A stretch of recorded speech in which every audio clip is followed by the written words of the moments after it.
공정한 시스템 공천을 하려고 합니다. 그래서 가급적이면 공천은 완전히 잡음을 없애게 노력을 하겠고, 제가 2년 전에 선거 공천에 관여해봤는데 공관위원으로서 공천이 그렇게 이게 지방선거 공천이 되는 줄은 몰랐어요. 좀 황당해서 사실은 좀 이런 일이 없었으면 좋겠다 이런 말씀을 드립니다. 저희가 5개 시장을 공천을 했는데 그중에 유소고 나주시장만 저희 당이 당선이 됐고 나머지 3개가 무소속이 됐거나 그랬지 않습니까? 뭐 군수도 마찬가지입니다. 많은 지역에서 저희가 무소속한테 자기를 뺏기는 이런 불상사가 있었어요. 전남에서는 있을 수 없는 일이라고 저는 생각합니다. 공천을 잘해서 이런 일이 없어야겠다 이런 생각이 들고, 그러려면 뭐 무금지 문을 열고 개방을 해서 투명한, 공정한, 객관적인 공천, 자료에 따른 공천을 하는 게 꼭 필요하다고 생각합니다. 그걸 기반으로 해서 저희들은 이제 다가올 차기 대선에서 호남 사람이 중심이 되는 민주정권 창출하는 게 가장 큰 미션이라고 생각합니다.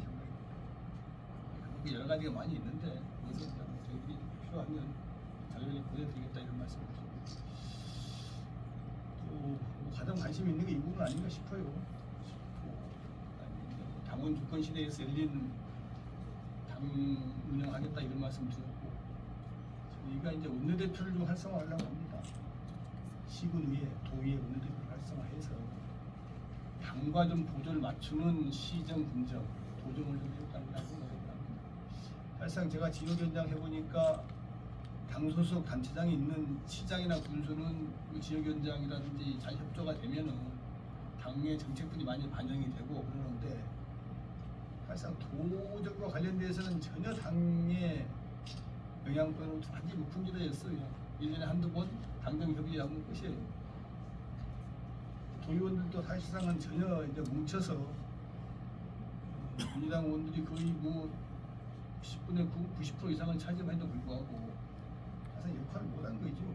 당으로서 역할을 못하고 그냥 도가 밀면 밀려가고 끌면 끌려가고 그랬는데, 중앙당은 안 그러잖아요. 중앙당은 여당이라도 당정협의회 통해서 당의 의사를 많이 반영도 하고 또 그쪽 요구사항도 받아서 저희가 입법이나 예산을 반영하듯이 도에도 그럴 때가 됐다고 생각합니다. 이제는 뭐 당선만 되어버리고 4년 동안 도의사가 마음대로 하는 이런 시대는 끝난 것이 아니냐. 그래서 제 개인 생각이 아니라고 이제 수뇌부도 같은 생각이다 이런 말씀드리고, 어떻게 할 것이냐. 저는 뭐 도의회든 시의회든 군의회든 원내대표를 활성화하면 된다고 생각합니다. 저희가 90% 이상 도의원 시의회 다 차지하고 있기 때문에 의원총회를 열어서 당론을 결정하고 조정책 결정하고 이렇게 하게 되면 시군 정부나 도정부가 따라올 수밖에 없어요. 이따가 이걸 안 한 거죠. 이제 당헌당규상 원내대표, 지금 뭐 대표원이라고 합니다만 당헌당규상은 그냥 우리가 쉽게 원내대표라고 합니다. 원내대표 제도가 도입된 지 얼마 안 됐어요. 4년밖에 안 돼서 과거 한 4년간은 좀 형해화되어 있었거든요.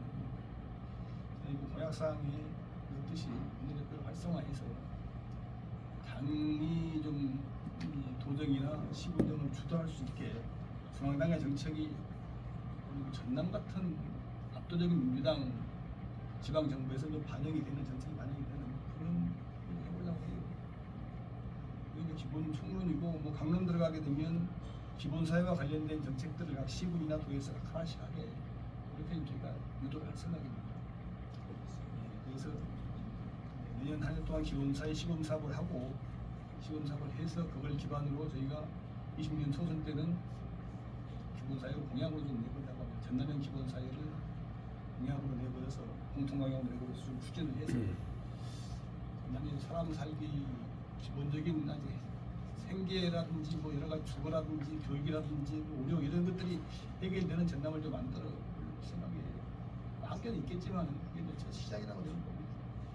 그렇게 가보려고 하는데 여러분들 많이 관심 갖고 도와주시면 좋겠습니다. 저도 이제 한번